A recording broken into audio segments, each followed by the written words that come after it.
উত্তর নেবেন না।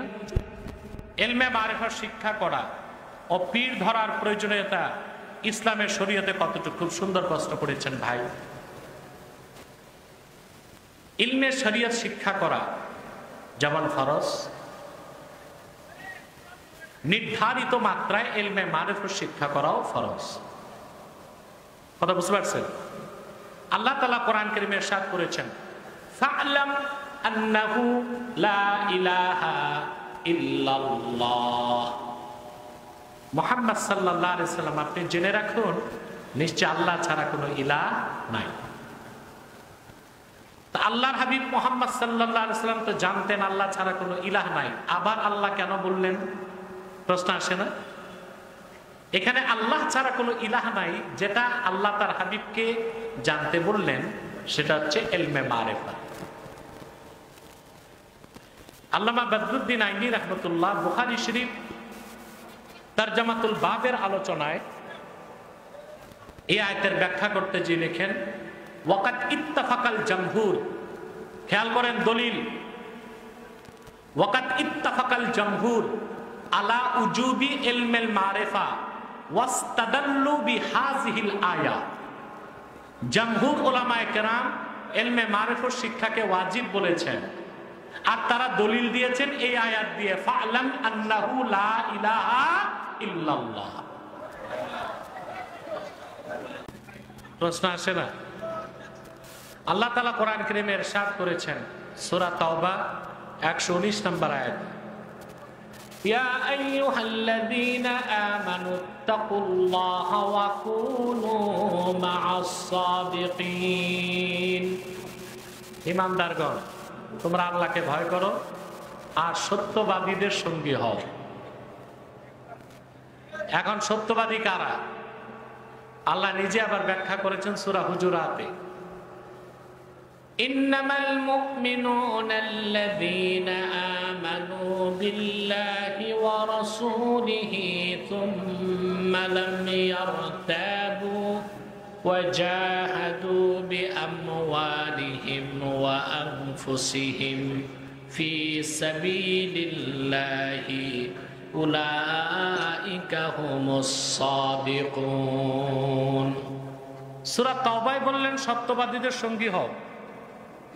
আর সত্যবাদী কারা আল্লাহ নিজে ব্যাখ্যা করলেন সূরা হুজুরাতে, যে নিশ্চয়ই প্রকৃত মুমিন তারাই যারা ঈমান এনেছে আল্লাহর উপর, আল্লাহর হাবিব নবী রাসূলগণের মাথার তাজ মুহাম্মদ সাল্লাল্লাহু আলাইহি সাল্লামের উপর, এবং ঈমান ও ইসলামের কোনো বিষয়ে সন্দেহ রাখলো না। ওয়া জাহাদু বিআমওয়ালিহিম ওয়া আনফুসিহিম ফি সাবিলিল্লাহ, জান ও মাল দিয়ে আল্লাহর দ্বীনের পথে জিহাদ করলো। আল্লাহ বলেন এরাই হচ্ছে সত্যবাদী। বলেন সুবহানাল্লাহ। এরা কি?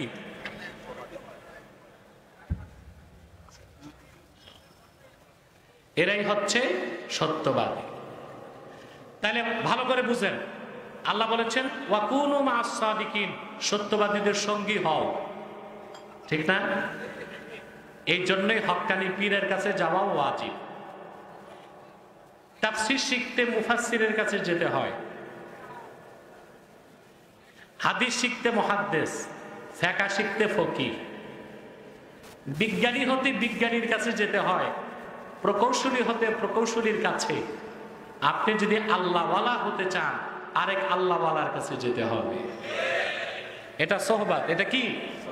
সোহবাত।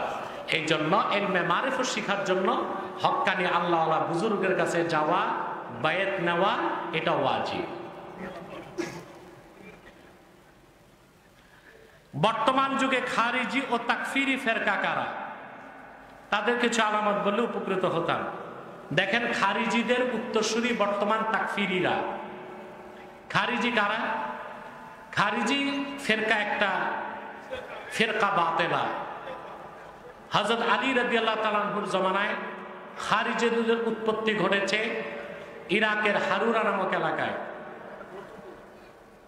12,000 খারিজির 8,000কে যুদ্ধে হযরত আলী রাদিয়াল্লাহু তাআলা আনহু হত্যা করেছিলেন। খারিজিদের আকীদা হচ্ছে যারা কবিরা গুনাহ করে তারা কাফের। তারা কি? আহলুস সুন্নাহ ওয়াল জামাতের মতে না, ইমানদার যত বড় কবিরা গুনাহ করুক সে কোনোদিন কাফের হবে না, ফাসেক হবে। তো ওই খারিজিদের বর্তমান অনুসারী হচ্ছে ওই সব তাকফিরি যারা আইএস এর অনুসরণ করে, বুঝলেন? এরা যারা নামাজ পড়ে না তাদেরকে কাফের বলে, কিংবা ফরজ বাদ দেয় তাদেরকেও কি বলে? কাফের বলে। এই তাকফিরি একটা বাতিল ফেরকা, খারিজিদের উত্তরসূরি। কিন্তু আরেকটা বিষয় হচ্ছে ফিতনার যুগে মানুষ কথায় কথায় কুফর করে, এই জন্য আহলুস সুন্নাহ ওয়াল জামাতকেও কথায় কথায় কাফের ফতোয়া দিতে হয়, বুঝলেন না? কথায় কথায় মানুষ কুফর করতেছে, যে কুফরটা কুফর বাওয়াহা, কোন ব্যক্তির কথার দ্বারা, লেখার দ্বারা, সম্মতির দ্বারা যদি কোরআন কারীমের আয়াত অস্বীকার হয়, মুতাওয়াতির হাদিস অস্বীকার হয়, ইজমায়ে সাহাবা অস্বীকার হয়, তাহলে ওই ব্যক্তির কুফরটা কুফর বাওয়াহা, সেই ব্যক্তিকে কাফের বলতে কোনো সমস্যা নাই, বরং কাফের বলতেই হবে। যে বলবে না, না বললে সেও কাফের হয়ে যাবে। আর কিছু বিষয় আছে মুআওয়াল, যেগুলো ব্যাখ্যা করা যায়। কি করা যায়? যেমন আল্লাহ বলেছেন লা তাকনাতু মির রাহমাতিল্লাহ, আল্লাহর রহমত থেকে নিরাশ হয়েও না। তা আল্লাহর রহমত অস্বীকার করা বা রহমত থেকে নিরাশ হওয়া এক প্রকার কুফর। এখন কেউ বলল যে আমি আল্লাহর রহমত থেকে পলায়ন করি, আমি আল্লাহর রহমত থেকে, এই লোকটাকে কাফের বলা যাবে না। তার কাছে ব্যাখ্যা জানতে চাওয়া হবে, তুমি কি বলতে চাও? সে বলবে বৃষ্টিও তো আল্লাহর রহমত, বৃষ্টি আসলে আমি পলায়ন করি। এই যে এটা হচ্ছে মুআওয়াল, এটা কি মুআওয়াল। কিন্তু যার কুফরটা কুফর বাওয়াহা, তাকে সুস্পষ্টভাবে কাফের ফতোয়া দিতে হবে, এটা উলামায়ে কেরামের উপর ফরজ। সেটার সাথে তাকফিরি ফেরকার কোনো সম্পর্ক নাই। তাকফিরি যারা, তারা খাওয়ারিজদের বর্তমান অনুসারী। আমরা নেটের সাহায্যে দেখতে পাই দুনিয়ার বিভিন্ন অঞ্চলে পৃথিবীর বিখ্যাত আলেম অলিগণের মাজার রয়েছে। আলেমগণ ও সাধারণ মানুষরা সে মাজারগুলো জিয়ারত করে। এমনকি আমাদের নূর নবীজি মুহাম্মদ সাল্লাল্লাহু আলাইহি সাল্লামের জান্নাতুল ফেরদাউস রওজা মোবারকের উপরও সবুজ গম্বুজ রয়েছে। প্রথম কথা, আল্লাহর হাবিব মুহাম্মদ সাল্লাল্লাহু আলাইহি ওয়াসাল্লামের জান্নাতুল ফেরদাউস রওজা মোবারকের কোনো তুলনা নাই। এখন আল্লাহর হাবিবের উম্মতের মধ্যে যারা আউলিয়া, তাদের অনেকের কবরে বা মাজারে গম্বুজ দেখা যায়। দেখুন, হাদিস শরীফে নিষেধ হচ্ছে মূল কবরকে পাকা করা, ওইটা নিষেধ। ওটা কি? মুসলিম শরীফের হাদিস। আল্লাহর হাবিব সাল্লাল্লাহু আলাইহি ওয়াসাল্লাম ইরশাদ করেছেন, নাহা রাসূলুল্লাহ সাল্লাল্লাহু আলাইহি ওয়াসাল্লাম আইয়ুজসিসাল কুবুর। আল্লাহ রাসূল সাল্লাল্লাহু আলাইহি ওয়াসাল্লাম কবর সমূহ পাকা করতে নিষেধ করেছে। তো কবর কোনটা? ঠিক মাইয়াতকে শোয়ানোর পর আশপাশ এবং উপরের অংশটা কি? কবর। ওইটা পাকা করা যাবে না, ওইটা পাকা করলে সুন্নতের বিরোধিতা হবে, গুনাহ হবে। এখন আউলিয়া কেরামের শানের দিকে তাকায় কেউ যদি উপরে গম্বুজ দিয়ে দেয়, তাতে খুব একটা দোষের কোনো বিষয় না, তবে সেটা জরুরি মনে করা যাবে না। মুহাম্মদ ইবনে আব্দুল ওয়াহাব নজদি হকপন্থী ছিল কি? নাউজুবিল্লাহ। ওয়াহাবি মতবাদের আবিষ্কারকই হচ্ছে ইবনে আব্দুল ওয়াহাব নজদি। 1701 সালে রিয়াদের নিকটবর্তী নজদ নামক এলাকায় তার জন্ম, বুঝছেন? তো তার ব্যাপারে আল্লামা আনোয়ার কাশ্মীরি রাহমাতুল্লাহ বুখারী শরহ ফায়জুল বারীতে ইউসুফ বিন নুরি আনোয়ার কাশ্মীরির মত তুলে ধরেছেন যে হাদিস শরীফে যে এসেছে ইয়াতলাউ কারনুশ শায়তানে মিনান নাজদে, নজদ থেকে শয়তানের শিং বের হবে। আনোয়ার কাশ্মীরের মতে ওই শয়তানের শিং ছিল ইবনে আব্দুল ওয়াহাব নজদি। ওলামায়ে দেওবন্দ কি ওয়াহাবি? না, ঢালাওভাবে ওলামায়ে দেওবন্দকে ওয়াহাবি বলার সুযোগ নাই, কারণ ওলামায়ে দেওবন্দের সেরতাজ ছিলেন আনোয়ার কাশ্মীরি রহমতুল্লাহ। উনি ইবনে ওয়াহাব নজদিকে বাতিল বলে গেছেন। হুসেন আহমদ মাদানী রহমতুল্লাহ শিহাবুস সাকিব কিতাব লিখে ওয়াহাবি মতবাদের বিরুদ্ধে ইবনে আব্দুল ওয়াহাব নজদীর মতবাদকে খণ্ডন করে গেছে। অতএব ওলামায়ে দেওবন্দকে ঢালাওভাবে ওয়াহাবি বলার কোনো সুযোগ নাই। দিন প্রতিষ্ঠার জন্য হুকুমত প্রতিষ্ঠাকে আবশ্যক না দিন প্রতিষ্ঠা হুকুমতের মধ্যে পার্থক্য আছে? দেখুন, দিন কাকে বলে তাই তো আপনারা বুঝেন না। আপনাদের মধ্যে খুব বুঝের ফারাক আছে। কেউ কেউ মনে করেন নামাজ রোজা হজ যাকাত পালন করলাম, পুরা দিন মেনে নিলাম। আবার কেউ কেউ মনে করে আন্দোলন সংগ্রাম ইসলামী রাজনীতি করলাম, পুরা দিন মেনে নিলাম। না, পূর্ণাঙ্গ দিন হচ্ছে শরীয়ত, ইসলাম। এখন নামাজ রোজা হজ যাকাত এটাও দিনের অংশ, আর ইসলামী হুকুমত প্রতিষ্ঠার জন্য রাজনীতি করা ওইটাও ফরজ, কিন্তু ফরজে কেফায়া ওইটাও দিন ইসলামের একটা অংশ। সিয়াসাতে ইসলামিয়া আর সিয়াসাতুল ইসলামিয়া মিন ওয়াজিবাতিল ইসলাম। নামাজ রোজা যেমন ইসলামের অংশ, ইসলামী রাজনীতিটাও ফরজ। বুঝলেন? পূর্ণাঙ্গ দিন না, দিনের অংশ। তার মানে জিহাদ যেমন বিশ্বাস করা সবার উপর ফরজ, কিন্তু একদল লোক জিহাদ করলে বাকিদের উপর দায়িত্ব আদায় বাকিদের পক্ষ থেকে হয়ে যায়। ইসলামী রাজনীতি বিশ্বাস করা ফরজ সবার জন্য, কিন্তু কোন একটি দল যদি দায়িত্ব পালন করে বাকিদের পক্ষ থেকে ফরজে। আব্রাহাম লিঙ্কন এটাকে সংস্কার করে আমেরিকাতে প্রতিষ্ঠিত করছে, দেখা দেখি অনেক দেশ গণতন্ত্র গ্রহণ করছে। গণতন্ত্রের আবিষ্কার, সংস্কার, প্রচার কোনটাই তো মুসলিমদের দ্বারা হয় নাই। অথচ ইসলাম পূর্ণাঙ্গ জীবন বিধান। আল্লাহর আখিরি নবী মুহাম্মদ সাল্লাল্লাহু আলাইহি ওয়াসাল্লাম ১৫০০ বছর আগে পূর্ণাঙ্গ দিন আমাদেরকে উপহার দিয়েছেন। কিভাবে আমরা রাষ্ট্র বানাবো, রাষ্ট্র ক্ষমতায় আমাদের প্রতিনিধি বসাবো, সব তো ইসলামে আছে। সেই ইসলাম বাদ দিয়া বিজাতির আবিষ্কৃত গণতন্ত্রের দ্বারস্থ হলে সফলতা তো আসবেই না, বরং ধ্বংস অনিবার্য।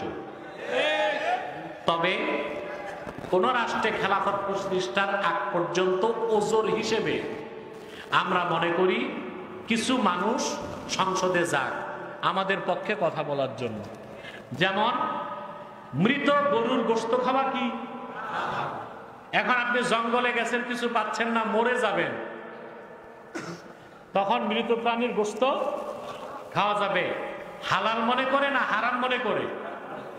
হালাতে এদতেরারি শরীয়তের একটা উসুল হচ্ছে আজ-জারুরাতু তাতাকাদ্দারু বিকদরি জারুরা। শরীয়তের হুকুম হচ্ছে বিশেষ প্রয়োজনে, বিশেষ মুহূর্তে হারামটাকে হারাম জেনে করা যায়। এখন পদ্ধতিতেই দেশে গণতন্ত্র। আমরা যদি খেলাফা প্রতিষ্ঠা হলে ইসলামী আইনকে, শাসনকে প্রতিষ্ঠিত করব সেই অপেক্ষায় থাকি, তো কোনোদিন তো আমাদের পক্ষে এই দেশের ময়দান হাতে নেওয়া সম্ভব হবে না। এই জন্য ওজোর হিসেবে আমরা চাই আমাদের পক্ষে কথা বলার জন্য কিছু মানুষ সংসদে যাক। সেটাকে আদর্শ মনে করি না, জায়েজও মনে করি না, ওজোর মনে করি। ক্লিয়ার? কোন ফেরকার কোন আকীদা যদি কুফরি পর্যন্ত পৌঁছে যায়, ইসলামে তাদের সাথে আহলে হকদের ঐক্যের বিধান কি? যে কোনো মাসলাকের সাথে ঐক্য করা যাবে, কিন্তু কোনো ফেরকার সাথে ঐক্য করা যাবে না। যদি কোনো ফেরকার সাথে ঐক্য করা যেত, হযরত আলী রাদিয়াল্লাহু তাআলা আনহু খারিজিদের বিরুদ্ধে যুদ্ধ করতেন না, ঐক্যের প্রস্তাব দিতেন। মাহফিলে মিলাদে শুধু কেয়ামের কিছু দলিল যদি বলতেন, আমরা যে মিলাদ শরীফে কেয়াম করি এটার পক্ষে দলিল নেই তো? কথা বলেন। মিলাদ শরীফে যে আমরা দাঁড়ায় আল্লাহর হাবিবের কদমে সালাম পাঠাই, করা যাবে না, দলিল কি? কথা বলেন। করা যাবে না, দলিল তো নাই। তো শরীয়তের বিধান হচ্ছে, আল্লাহর হাবিব সাল্লাল্লাহু আলাইহি ওয়াসাল্লামের হাদিস আছে ইবনে মাজাতে, আল্লাহর হাবিব ইরশাদ করেছেন, মা আমারতুকুম বিহি ফাখুযুহু ওয়া মা নাহাইতুকুম আনহু ফান্তাহু।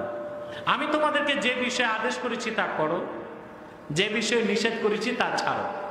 অন্য হাদিসে এসেছে, যে বিষয়ে আল্লাহর হাবিব সাল্লাল্লাহু আলাইহি সাল্লাম করার আদেশ করেন নাই, ছাড়ার নিষেধ করেন নাই, ওই ক্ষেত্রে উম্মতকে রুখসত দিয়েছেন, করলে করতেও পারে, ছাড়লে ছাড়তেও পারে।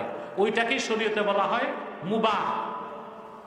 তাহলে যদি মিলাদ শরীফের কিয়াম করার পক্ষে দলিল না থাকে, না করার নিষেধও তো নাই, তাহলে এটা মুবাহ। আর হানাফিগণ একমত, ইন্নামাল আমালু বিন্নিয়াত, ওয়া ইন্নামা লিকুল্লি ইমরিইন মা নাওয়া। প্রত্যেক, সুবহানাল্লাহ, আমল নির্ভর করে নিয়তের উপর। কিসের উপর? আল আমালু তাতাওয়াক্কাফু আলা নিয়া বিনিয়া।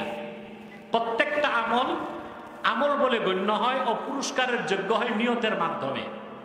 আর প্রত্যেক ব্যক্তি তাই পাবে উজরত হিসেবে যে যা আছে নিয়ত করবে। এই হাদিসের ব্যাখ্যায় বদরুদ্দিন আইনি উমদাতুল কারিতে লিখেছেন, মুবাহ কাজ কেউ যদি নেক নিয়তে করে তখন সেটার মুবাহ থাকে না, মুস্তাহাব হয়ে যায়। তা আমরা যারা মিলাদ শরীফে দাঁড়িয়ে আল্লাহর হাবিবের কদমে সালাম পাঠাই, আমাদের তো নিয়তটা ভালো। কথা বলেন, আদাব, নিয়ত কি? আল্লাহ তাআলা কোরআন কারীমে বলেছেন, ইয়া আইয়ুহাল্লাযীনা আমানু সাল্লু আলাইহি ওয়া সাল্লিমু তাসলিমা। আল্লাহ সাল্লু সালাতান বলেন নাই, কিন্তু সাল্লিমু তাসলিমা বলেছেন। অর্থাৎ আমার হাবিব মুহাম্মদ সাল্লাল্লাহু আলাইহি ওয়াসাল্লামের কদমে দরুদ পাঠাও, বসেও চলবে, শুয়েও চলবে। কিন্তু সালামটার ক্ষেত্রে আল্লাহ আদব শিখাই দিয়েছেন, সালাম জানাও সালাম জানানোর মতো, অর্থাৎ বিনয়ের সাথে, আদবের সাথে। এই জন্য 1000 বছর আগ থেকে আউলিয়া কেরাম সালাম জানানোর ক্ষেত্রে আদাবান দাঁড়িয়ে যায়। এটা অবশ্যই মুস্তাহাব, মুস্তাহসান, সওয়াবের কাজ। কেউ যদি না করে তার ক্ষেত্রে আমাদের কোনো বক্তব্য নাই। কিন্তু ঢালাওভাবে হারাম বেদাত শিরক যারা বলে তাদেরকে আমরা গুমরাহ ও ফিতনাবাজ মনে করি। পকেটে রাখ।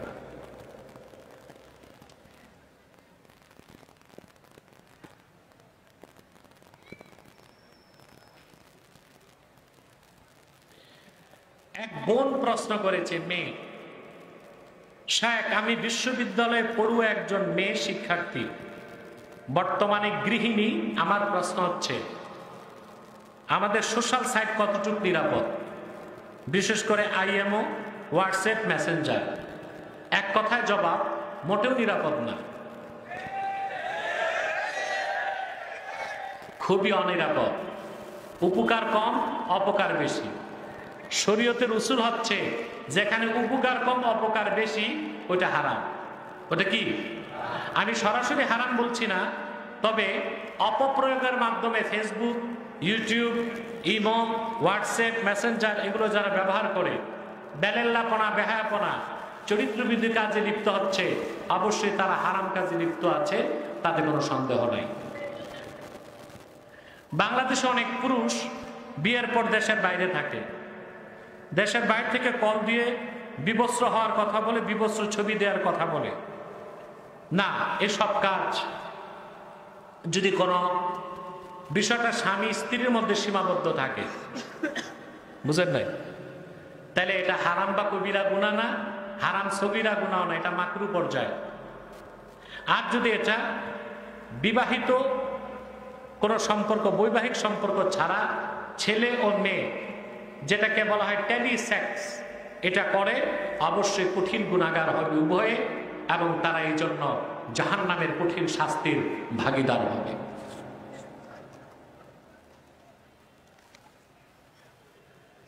আখিরি যোহর নামাজ আদায় করা কোন ধরনের ইবাদত এবং পড়ার নিয়ম কি? দেখুন ভাই, হাজার শাহ কারামত আলী জলপুরি রহমতুল্লাহ যখন উপমহাদেশের দ্বীনের দাওয়াত দিয়েছেন, আপনারা জানেন বাংলাদেশের রাজনৈতিক স্থপতিকে যদি বলেন, কেউ বলবে ফজলুল হক, কেউ বলবে সরওয়ার্দী, কেউ বলবে শেখ মুজিব। আর যদি বলা হয় বাংলাদেশের স্পিরিচুয়াল ফাউন্ডার, আধ্যাত্মিক স্থপতিকে, এক নাম শাহ কারামত আলী জলপুরি রহমতুল্লাহ। ওনার হাতে 2 কোটি লোক ইসলাম গ্রহণ করে মুসলমান হয়েছে। তিনি যখন বাংলাদেশে জুমা চালু করলেন, তখন শরীয়তুল্লাহ ফরাইজি ও তার বংশধর জুমার বিরোধিতা করছে। শাহ কারামত আলী জলপুরি রহমতুল্লাহ বলেছেন, হ্যাঁ, ইংরেজদের শাসন দারুল হার্ব, তারপরও শহরগুলোতে জুমার নামাজ পড়তে হবে, গ্রামগুলোতেও পড়তে হবে। ওনার কথা, ইংরেজদের কারণে মানুষ, ইংরেজদের ফিতনার কারণে অনেক মানুষ দিন থেকে সরে যাচ্ছে। অন্তত সপ্তাহে একদিন জুমার নামাজে আসলে আল্লাহর দ্বীনের সাথে তারা পরিচিত হবে। দ্বিতীয়, কোনো একদিন দেশ স্বাধীন হবে, জুমার প্রচলন না থাকলে পরে তো জুমাকেও পড়বে না। তো যেহেতু মাসালাগত একটা বিষয় ছিল, মিসির ছাড়া, শহর ছাড়া জুমা হবে না, এই জন্য তিনি ব্যাপকভাবে আখিরি জোহরটাকেও প্রচলন করেছেন। ফেকার কিতাব থেকে মন গড়া করেন নাই। অর্থাৎ এটা যদি জোহরের নিয়তে 4 রাকাত পড়ে নেন, এটা হলো সর্বোচ্চ সতর্কতা। অর্থাৎ আপনার মসজিদে জুমা না হলেও জোহর তার বাদ গেল না। তাবিজ ব্যবহার করা জায়েজ আছে কি? তাবিজ বলতে কি বুঝেন? আওয়াজা ইউআউযু, তাওয়িজ মানে পানাহ চাওয়া, বাঁচানো, প্রতিরক্ষা, নিজেকে সেফ করা। তো রুকিয়া শারঈয়া, কোরআন হাদিসের কোন আয়াত যদি বরকতের জন্য লিখে গলায় বা হাতে রাখেন, তাতে কোনো দোষ নাই। ওইটা হচ্ছে রুকিয়া শারঈয়া। আর যেটাকে অনেক লামাযহাবী আলেমরা তাবিজ বলে, শিরক বলে, ওরা হাদিস বুঝে নাই। হাদিসে যেটা নিষেধ করা হয়েছে ওটা তামিমা। হাদিস শরীফে এসেছে, আল্লাহর হাবিব সাল্লাল্লাহু আলাইহি ওয়াসাল্লাম ইরশাদ করেছেন, মান আল্লাকা তামিমাতান ফাকাদ আশরাক, যে ব্যক্তি তামিমা লটকাইলো সে শিরক করলো। তামিমা এর বহুবচন তামায়েম। এই তামিমার 14টা অর্থ আসছে লিসানুল আরাবে। কতটা? মৃত পশুর চামড়া, ঘোড়ার খুর, মৃত প্রাণীর শিং, কাঠের টুকরা, নড়ি করি জড়ি বুটা, এইসব জড় পদার্থ বরকতের জন্য শরীরে লাগানো শিরক, এটা তামিমা। আর কোরআন হাদিস থেকে যদি কোনো আয়াত লিখে কেউ দেয় বরকতের জন্য, ওইটা তামিমা না, ওইটা রুকিয়া শারঈয়া। আর তো পারতেছি না আজকে।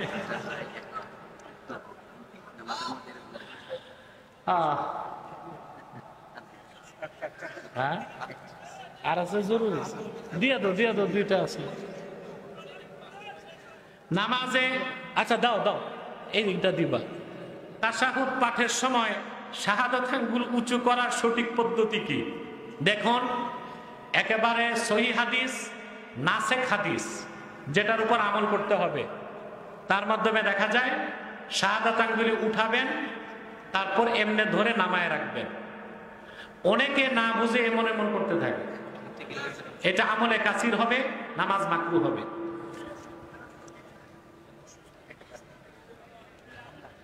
আমাদের এলাকাতে কিছু পরিবার হাদিস অস্বীকারী দলে পা বাড়িয়েছে, এ ব্যাপারে কিছু নসিহত করুন।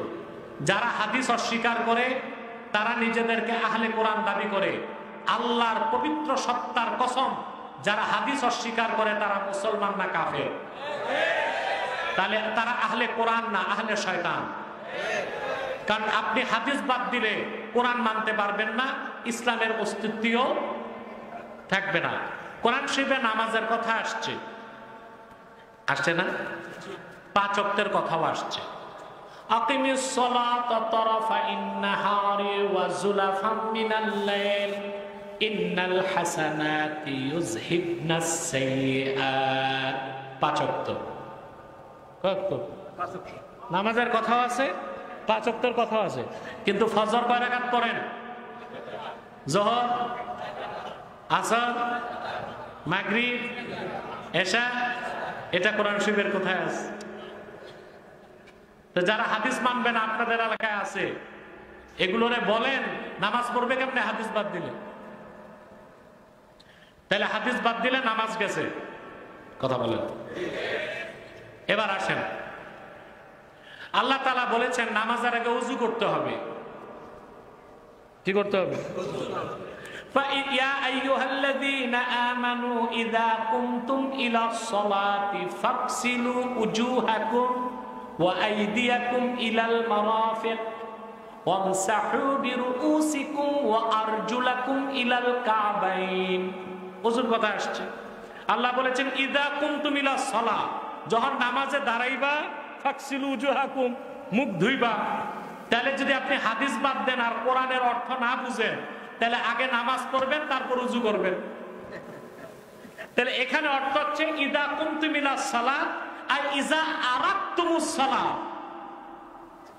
যখন নামাজের ইরাদা করবা, ওযু করবা। তাহলে আপনি হাদিস বাদ দিলে কোরআন বুঝতে পারবেন না। তারপরে মুখমণ্ডল কতটুক ধুইবেন, এখন ধোয়ার কথা আল্লাহ বলছেন ফাগসিলু উজুহাকুম, এখানে পানির কথা উল্লেখ করেন নাই। পানি নাই, ডাবের পানি দিয়ে ওযু চলবে কিনা, খেজুরের রস দিয়া চলবে কিনা, কথা বলেন। আপনাকে হাদিস লাগবে। নামাজের পর কি? যাকাত, ঠিক না? আর কেউ যদি বলে আমি হাদিস মানবো না, শুধু কোরআন মানবো, 1 লাখ টাকায় যাকাত কত? 2500 টাকা। কোরআন শরীফে কোথায় আছে এই কথা? স্বর্ণের যাকাত কতটুকু? কয়টা ঘোড়ায় কতটুকু যাকাত? কয়টা উঠে কয়টা যাকাত? ওসর ফসলের যাকাত কতটুকু? সব হাদিস শরীফে এসেছে। তাহলে হাদিস বাদ দিলে নামাজও গেছে, যাকাতও গেছে। এরপর কি? হজ। এরপর কি? আল্লাহ কোরআন কারীম বলেছেন ওয়ালিল্লাহি আলান নাসি হিজ্জুল বাইতি মান ইসতাতাআ ইলাইহি সাবিলা। মানুষের জন্য আবশ্যক হচ্ছে যে ব্যক্তি কাবা পর্যন্ত পৌঁছার সক্ষমতা রাখে সে যেন কাবার হজ করে। এখন আপনাদের কাছে আমার প্রশ্ন, হজের দিন কয় তারিখ? জিলহজের 9 তারিখ কেউ কাবার চত্বরে থাকে না আরাফাতে থাকে? কথা বলেন। এখন 9 তারিখ আরাফাতে কেন থাকতে হয়? আল্লাহর হাবিব সাল্লাল্লাহু আলাইহি ওয়াসাল্লাম ইরশাদ করেছেন আল হাজ্জু আরাফা, হজের সবচেয়ে বড় আমল কি? আরাফা। আরাফায় যাওয়ার ব্যাপারে নির্দেশ আছে কোরআন কারীমে, কিন্তু 9 তারিখ আরাফাতে অবস্থান করা হজের সবচেয়ে বড় ফরজ। এটা বাদ দিলে হজ হবে না, এটা জন্য আমাদের হাদিসের মুখাপেক্ষী হতে হয়। তাহলে হাদিস বাদ দিলে নামাজ গেছে, রোজা গেছে, হজ গেছে, তারপর কি? নামাজ গেছে, যাকাত গেছে, হজ গেছে, তারপর কি? রোজা। রোজার ব্যাপারে আল্লাহ তাআলা বলেছেন ইয়া আইয়ুহাল্লাযীনা আমানু কুতিবা আলাইকুমুস সিয়াম। ঈমানদারগণ, তোমাদের উপর সওমের বহুবচন সিয়াম, ফার্সিতে বলে রোজা, তোমাদের উপর রোজাকে ফরজ করা হয়েছে। সওমের একটা অর্থ হচ্ছে ইমসাক। অর্থ কি? ইমসাক, বিরত থাকা। কি? কথা বলেন। কিসের থেকে বিরত? পানাহার থেকে বিরত।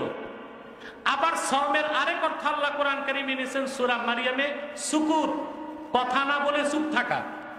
সওমের কয়টা অর্থ? 2টা। সওমের একটা অর্থ আল্লাহ নিয়েছেন পানাহার থেকে বিরত থাকা।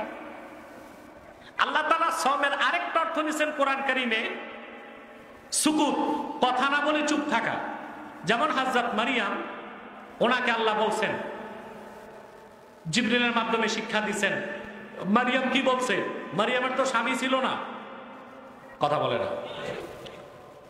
ঈসা নবীর নানা ছিল, দাদা ছিল না। ওই যে এক জাহেল মৌলবী গেছে ইন্টারভিউ দিতে, এখন তো ইমামদের ইন্টারভিউ আলেমরা নেয় না, আল্লামা সভাপতি আর আল্লামা সেক্রেটারি। তো সভাপতি হচ্ছে জাহেলে জলি, জাহেলে মুরাক্কাব গায়রে মুফিদ, ও সূরা ফাতিহাও জানে না। ওই ইমামরে জিজ্ঞেস করে ঈসা নবীর দাদার নাম কি? ইমাম কয় আপনি বলেন ঈসা নবীর বাবার নাম কি? তা তো জানি না। বেটা সভাপতি, ঈসার তো বাপই ছিল না, দাদা থাকবে কোত্থেকে? ঈসা নবীর নানা ছিল। কি ছিল? নানা ছিল। তো এখন আল্লাহ তাআলা শুধু মায়ের মাধ্যমে ঈসাকে দুনিয়ায় পাঠাইছেন, বাপ তো ছিল না। এখন আল্লাহর নিদর্শন দেখার আগে ইহুদিরা তো অপবাদ দিচ্ছিল, মরিয়ম জানা করছে। তা আল্লাহ শিক্ষা দিচ্ছেন জিবরিলের মাধ্যমে। মারিয়াম বলেছে ইন্নী নাযারতু লিররহমানি সাওমান ফালান ইন্নী নাযারতু লিররহমানি সাওমা ফালান উকাল্লিমাল ইয়াওমা ইনসিয়া। রহমানের নামে আমি মান্নত করলাম, আমি কোনো মানুষের সাথে কথা বলবো না। এখানে যে মারিয়াম সাওমের কথা বলছে, পানাহার থেকে বিরত না, চুপ থাকা। তাইলে সাওমের 2টা অর্থ, একটা হচ্ছে পানাহার থেকে বিরত থাকা, আরেকটা হচ্ছে কথা না বলে চুপ থাকা। এখন কোন হারামজাদা কাফের যদি বলে আমি হাদিস মানি না, তো সে সাওমের অর্থ কোথায় কি নিবে? এখন সে তো বলতে পারে সাওমের একটা অর্থ তো পানাহার না করা, সাওমের আরেকটা অর্থ তো চুপ থাকা। তা আমি প্রথম অর্থ নিলাম না, দ্বিতীয় অর্থ নিলাম। সকাল থেকে সন্ধ্যা পেট ভরে 3 বেলা খাবো, শুধু চুপ থাকবো, রোজা তো হয়ে যাবে, হবে? তাহলে হাদিস বাদ দিলে ইসলামের অস্তিত্বই থাকে না। যারা হাদিস অস্বীকারী তারা নিঃসন্দেহে কাফের, এতে কোনো সন্দেহ নাই। বর্তমানে মুসলিম মেয়েদের টার্গেট করে ইসকনের কিছু উগ্র হিন্দুরা লাভ জিহাদের নামে আমাদের মা বোনদের অপহরণ করে শারীরিক সম্পর্ক করে একটা চক্রান্ত করে যাচ্ছে উগ্রবাদী হিন্দুদের সংস্থা ইসকন। নাম শুনছেন না? এই ইসকনের কাজ হচ্ছে বাংলাদেশে নিজেরাই তাদের মন্দিরে হামলা করে, তাদের মূর্তি তারা ভাঙ্গে, আর বিদেশকে দেখায় বাংলাদেশের মুসলমানরা তাদের উপর নির্যাতন করছে। এটা ইসকন এই কাজটা করে, এটা উগ্রবাদী হিন্দুদের একটি সংস্থা। ইসকন আরেকটা জঘন্য কাজ করছে, আমাদের অবিবাহিতা বোনদের সাথে হিন্দু যুবকরা সম্পর্ক করে, বিয়ের প্রলোভন দেখিয়ে পেটে বাচ্চা দেয়, পরবর্তীতে মেয়েগুলোকে ছেড়ে দেয় কিংবা ভারতে পাচার করে পতিতালয়ে। জঘন্যভাবে এই কাজ ইসকন করে যাচ্ছে। আমার প্রশ্ন, যে ইসকন 16 বছর ফেসিবাদের দালালি করেছে, যে ইসকন আমার দেশে মুসলিম বোনদের চরিত্র নিয়ে খেলা করছে, বাংলাদেশে সেই ইসকন নিষিদ্ধ হোক, এটা কি আপনারা চান? অবশ্যই উগ্রবাদী হিন্দু সংগঠন ইসকনকে নিষিদ্ধ করতে হবে, এটাই বাংলাদেশের দাবি, এবং তা অবশ্যই আদায় করতে হবে। আদায় না করলে কিভাবে আদায় করে নিতে হয় সেটা মুসলমান ভালো করে জানে। এনজিওতে কি চাকরি করা যাবে? কোরআন ও সুন্নাহর আলোকে প্রশ্নের উত্তর দিলে উপকৃত হব। এটা কি ভিতরে কি এটা পানি খাওয়া যাবে? আর এটা মদ ভরে খেলে? এনজিও কি? এনজিও মানে নন গভর্নমেন্ট অর্গানাইজেশন, বেসরকারি সংস্থাকে বলে এনজিও। এখন যদি সৌদি আরব থেকে কোনো শেখ এসে এনজিও করে, ওই এনজিওতে চাকরি করা যাবে, ওরা মানব সেবা করবে। কিন্তু অধিকাংশ এনজিও যেগুলো আছে, ব্রাক, গ্রামীণ, আশা, কারিতাস, সহসা, ভরসা, আক্ষেপ, পদক্ষেপ, এই সব খ্রিস্টানদের টাকায় চলে। এইসব এনজিওতে চাকরি করা জায়েজ নেই। আল্লাহ আমাদেরকে কবুল করুক, মঞ্জুর করুক। আমার দুটো কিতাব স্টেজে পৌঁছেছে।